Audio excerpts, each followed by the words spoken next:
Votre nouvelle agence Riverain Tour intercontinentale parisienne est arrivée. Nous vous proposons des offres exclusives vers les Antilles avec 2 bagages de 23 kg et des facilités de paiement en 3 ou 4 fois. Nous organisons des séjours complets comprenant les vols, l'hôtel ou l'hébergement chez l'habitant, des croisières, des circuits ainsi que des locations de voitures avec ou sans chauffeur. Pour tout renseignement, contactez l'agence Riverain Tour Intercontinental au 16 rue Lamblardy, Paris 12e, métro Doménil. Téléphone jusqu'à 22h au 09 78 80 13 39. Et actuellement, l'agence Riverain Tour Intercontinental vous propose des séjours pour le Carnaval des Antilles, Guadeloupe, Martinique et Marie-Galante.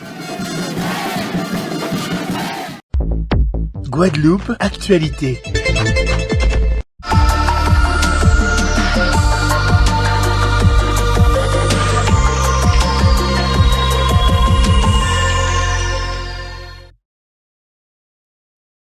Là, nous pas vrai qu'il y a toujours en forme de mépris. Nous, en mobilisation, nous n'y avons préavis de grève. Et la direction a dit nous qu'il ne peut pas recevoir nous là pour négocier. Nous pouvons négocier demain. Et nous pouvons apprendre qu'il ne peut pas négocier là parce qu'il y aura donc une assemblée générale à la vieille tour. Donc, nous pouvons constater que seule constance à eux, c'est le mépris. Dans le mépris envers nous, il est constant. Et nous constons dans la détermination. Donc nous là, et nous pas profiter pour nous échanger, pour nous expliquer. Et nous pouvons expliquer, plus devant encore, nous pouvons commencer à expliquer aussi la population que ça nous pas fait là, c'est pour nous, mais c'est avant tout pour eux. Donc c'est important que nous là et que nous ensemble, que nous puissions parler des bitins nous entre nous et que nous puissions pas bitins là en ballon supplémentaire. Là, il y a une véritable attaque contre Pep Guadeloupe. Il y a une remise en cause totale de tout ça, travail, remise en cause des droits, mais remise en cause aussi de toute liberté en nous. Et nous, quand vrai au niveau des sociétés, du public comme du privé, aussi là, pas de négociation, il y a une remise en cause de tout ça qu'il y a, il y a supprimer tout ça, et il n'y a pas qu'à négocier avec les salaires, pas qu'à augmenter, convention collective qui disparaître, et il y a vrai même au niveau du public, c'est ça qui est grave. Ça veut dire qu'il y a qu'à supprimer le service public. Et côté site, c'est ça qui est arrivé. Les camarades Kagoumé pour les usagers, pour Guadeloupéens, pour une capacité de nid, on accueille, puisqu'ils savent bien qu'en Guadeloupe, tout le monde pas numérisé, tout le monde pas ni ordinateur. Et le plus souvent, là, on va essayer de connecter pour faire un bitin, ou bien on pas comprendre, ou bien on pas bugger, et on pas ni satisfaction. C'est une dégradation à toutes les conditions de travail et les moyens que la sécurité sociale dénie, mais c'est valable pour d'autres secteurs d'activité. Et donc, il y en a l'autre. Ni donc les camarades en grève dans un paquet d'entreprises, un paquet d'établissements, et que nous avons dit qu'il faut renforcer dans le sillage, ça nous fait le samedi, et le 7, et le mardi 7, et nous 7 février, et nous avons crié samedi, à ce que tous ces camarades qui sont en mouvement là, y compris qu'ils viennent en manifestation. Dans les collectivités, au niveau à SOR, au niveau à XGSB, c'est SOR, à Bastel, au niveau à l'EDF, au niveau à personnel suspendu, au niveau à des camarades qui ont rencontré des problèmes aussi. Au niveau de l'hôtellerie et la restauration, au niveau de l'agriculture aussi, là, il y a des conditions de travail qui sont exécrables. Non, il faut arrêter. Donc c'est pour ça que là, nous commençons. Nous commençons Goumé, nous commençons Doubou, nous commençons Ouvézier, ensemble. Et c'est pour ça que nous là, pour faire travailler, comprendre que ça, il y a qu'à vivre là, tout d'autre côté, il y a qu'à vivre lui aussi, parce que c'est une attaque frontale contre le mouvement ouvrier. Donc, il faut nous debout et il faut nous goumer. Je partage l'exaspération de la population parce que ça touche beaucoup de gens et ça touche surtout les plus vulnérables d'entre nous. Maintenant, il faut effectivement que les choses rentrent dans l'ordre. Alors, il y a des discussions qui se sont engagées depuis maintenant presque 3 semaines. Il y a sur la table un accord, c'est un bon accord. Toutes les parties ont fait des efforts, il y a des améliorations sur les salaires et des améliorations sur les conditions de travail. Donc je pense que maintenant on a matière effectivement à ce que ce mouvement s'arrête. La préfecture et les équipes de la préfecture, on a travaillé avec les partenaires pour effectivement comme médiateurs pour échanger avec tout le monde.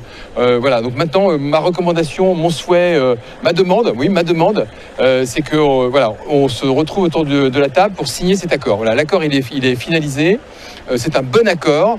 Et maintenant, il faut qu'on pense à nos concitoyens en Guadeloupe. Voilà, les gens sont légitimement exaspérés par cette situation. Je pense qu'il faut maintenant qu'on revienne à un fonctionnement normal. Les choses ont trop duré et il faut le reconnaître. Voilà, donc j'invite effectivement les partenaires concernés. Nous, on a été en médiation dans cette affaire. J'invite les partenaires concernés à signer cet accord qui est un bon accord et à ce que la grève actuelle cesse. Et c'est mon souhait le plus vif et c'est ma demande. Et je vous remercie de m'entendre. Alors c'est un projet de territoire qui a pour objectif de supprimer la privation d'emploi sur le territoire. Donc on est bien sur une base de volontariat des personnes qui, si elles expriment cette notion de privation, toute la collectivité, mais dans son sens vraiment la ville, les citoyens, doivent se rencontrer, créer une dynamique qui permette d'offrir des solutions. Et in fine, s'il n'y a pas suffisamment d'emplois à hauteur des besoins de la population, le projet Territoire Zéro Chômeur de longue durée permet l'ouverture d'entreprises à but d'emploi qui vont donc embaucher les personnes et non pas les recruter, qui vont échanger avec elles pour construire un projet collectif qui leur permette de retrouver un emploi qui serve au territoire dans ces activités qu'ils vont imaginer ensemble en fait. Cette fois, on demandera aux personnes ce qu'elles ont envie de faire, ce qu'elles n'ont pas envie de faire, ce qu'elles ont envie d'apprendre et ensemble, ils vont construire ce collectif. Puis parmi les communes aujourd'hui qui sont, on va dire, pour le territoire outre-mer, en phase d'avancer vite et surtout d'obtenir, nous l'espérons, une habilitation territoire zéro chômeur de longue durée. En fait, l'objectif simplement, c'est de pouvoir déployer sur ce territoire de Sainte-Rose et puis plus globalement sur la Guadeloupe, parce que d'autres communes aussi ont l'objectif de rentrer dans ce dispositif, déployer des mesures qui pourront demain permettre de se battre contre cette difficulté, cette grosse carence que nous avons en matière d'emploi sur le territoire et donc déployer des emplois dans des secteurs nouveaux, des secteurs qui sont émergents, des secteurs qui aujourd'hui ne produisent pas encore d'emplois. Et nous aujourd'hui à Sainte-Rose, c'est bien ça tout le sens de cette démarche-là, avec une importance particulière sur l'économie bleue et l'économie verte, là où nous voulons faire en sorte que des emplois puissent se développer sur le territoire de Sainte-Rose. S'il n'y a pas une forte volonté de toutes les personnes qui vont être autour de la table du comité pour l'emploi, ça va être compliqué. En fait, la collectivité, la ville, porte la responsabilité de la réussite, mais autour de la table, chacun va devoir s'engager pour proposer des solutions d'emploi aux personnes et faire fonctionner, si besoin, l'ouverture d'une ou plusieurs entreprises à but d'emploi.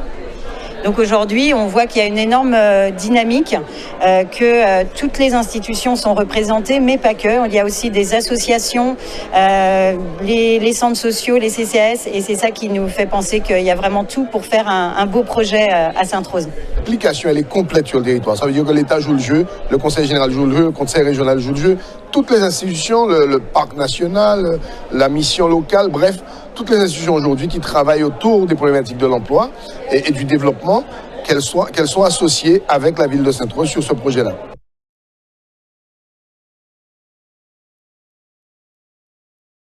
On a lancé ce programme-là le 15 janvier dernier.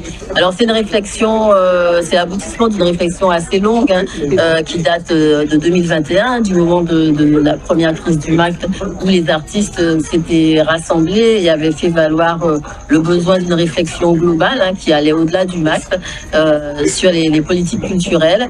Et donc ici, il nous a semblé que c'était important aussi que l'institution définisse son rôle dans cette grande réflexion sur les politiques culturelles. Et pour le faire, quoi de mieux que de réunir autour de l'institution tous les acteurs culturels, enfin les artistes, en tout cas le monde de la création. Pour moi, c'est toujours important d'être là où est la culture.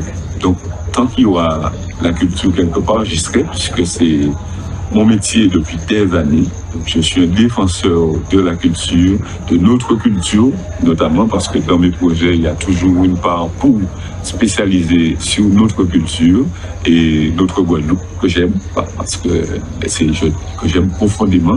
Donc c'est pour ça que dès qu'il y a la culture quelque part, dès qu'il s'agit de défendre ou bien d'accompagner les projets autour de la culture, je serai là. Donc il y avait ce besoin-là qui s'est fait sentir de pouvoir se réunir, d'échanger, d'espaces de discussion, d'espaces de dialogue, mais que ça soit aussi concret, qu'on ne soit pas sur des assises, des colloques, des séminaires, et après on se quitte et qu'on aille sur des projets très concrets.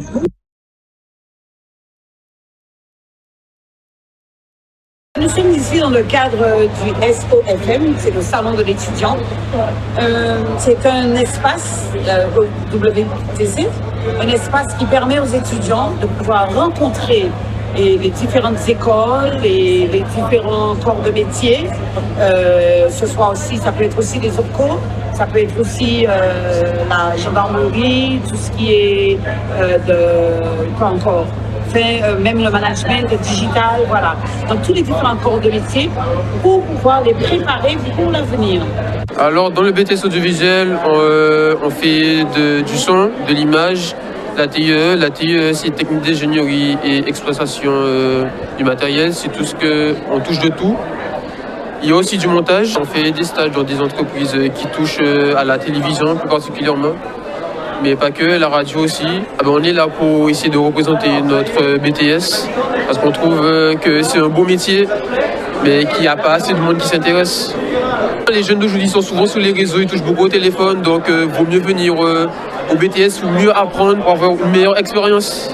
Donc aujourd'hui, on est ici pour présenter notre entreprise et du coup les métiers de notre entreprise, donc c'est-à-dire développeur web, chargé de projet, community manager, influenceur. Nous, on est principalement sur les métiers de la communication, du marketing digital et également, je dirais, des réseaux sociaux. On n'est plus sur ces terrains-là. Donc c'est vrai que ce sont des métiers nouveaux et que parfois les gens pensent qu'il ne faut pas faire d'études pour faire ces métiers, alors qu'au contraire, c'est vraiment des vrais métiers. Chef de projet, de communication, développeur web. Je ne pense pas qu'on peut s'inventer ces métiers-là. On ne peut pas s'inventer développeur web. Il faut vraiment faire des études pour pouvoir faire ça. Le CFAPAG est présent sur ce salon pour présenter l'ensemble de ses formations en apprentissage. Nous sommes donc un centre de formation d'apprentis académiques, donc de l'Académie de Guadeloupe. Nous travaillons notamment avec plusieurs établissements de l'Académie pour des formations en apprentissage. L'apprentissage, c'est une vraie opportunité pour les jeunes parce qu'en fait, l'apprentissage permet aux jeunes d'être en même temps, de travailler dans une entreprise et en même temps se former. Donc il est très important pour eux d'avoir cette formation et d'être accompagnés dans cette formation. Notre centre de formation en apprentissage assure cet accompagnement, assure cette formation, mais un accompagnement global. Guadeloupe, actualité.